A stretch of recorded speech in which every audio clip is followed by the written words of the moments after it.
ஏற்படுத்தியுள்ளது. தமிழ்நாட்டிலேயே முதல் முறையாக திண்டுக்கல் அரசு மருத்துவக் கல்லூரி மருத்துவமனையில் பயின்று வரும் முதலாம் ஆண்டு மாணவர்கள் இணைந்து உதிரம் உயர்த்துவோம் என்ற அமைப்பை உருவாக்கியுள்ளனர். இந்த அமைப்பின் மூலம் ரத்தம் தேவைப்படுபவர்களுக்கு உரிய நேரத்தில் குருதி கொடை பெற்றுத்தர அவர்கள் ஏற்பாடு செய்துள்ளனர். அதன்படி திண்டுக்கல் அரசு மருத்துவக் கல்லூரி மருத்துவமனையில் தலிமிசியா என்ற அரிய வகை நோயால் பாதிக்கப்பட்ட 2 குழந்தைகள் சிகிச்சை பெற்று வருகின்றனர். அந்த 2 குழந்தைகளுக்கும் மாதத்திற்கு ஒருமுறை ரத்தம் மாற்ற வேண்டிய நிலை உள்ளதால் 12 மருத்துவ மாணவர்கள் இணைந்து அந்த 2 குழந்தைகளையும் தத்தெடுத்துள்ளனர். இப்போ இந்த மாதிரி இருக்க குழந்தைங்களுக்கு அடிக்கடி ரத்தம் தேவைப்படும். நம்ம ரத்தம் அடிக்கடி டிரான்ஸ்ஃபியூஸ் பண்ணுறதுனால டிரான்ஸ்ஃபியூஷன் ரியாக்ஷன்ஸ் அந்த குழந்தை ஃபேஸ் பண்ணுற மாதிரி இருக்கும்.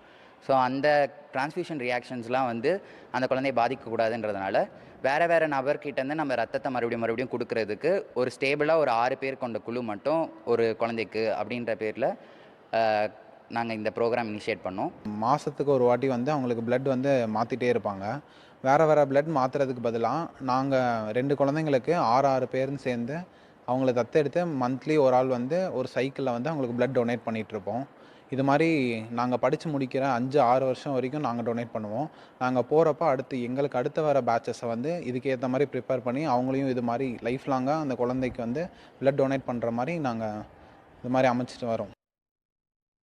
5 வருடங்கள் கழித்து அங்கு பயில வரும் முதலாம் ஆண்டு மருத்துவ மாணவர்கள் மூலம் குழந்தைகளுக்கு தொடர்ந்து இரத்த தானம் வழங்கவும் ஏற்பாடு செய்யப்பட்டுள்ளது. இரத்த தானம் குறித்த பொதுமக்கள் மத்தியில் விழிப்புணர்வை ஏற்படுத்தவே உதிரம் உயர்த்துவோம் என்ற அமைப்பை தொடங்கியுள்ளதாக மருத்துவ மாணவர்கள் தெரிவித்துள்ளனர்.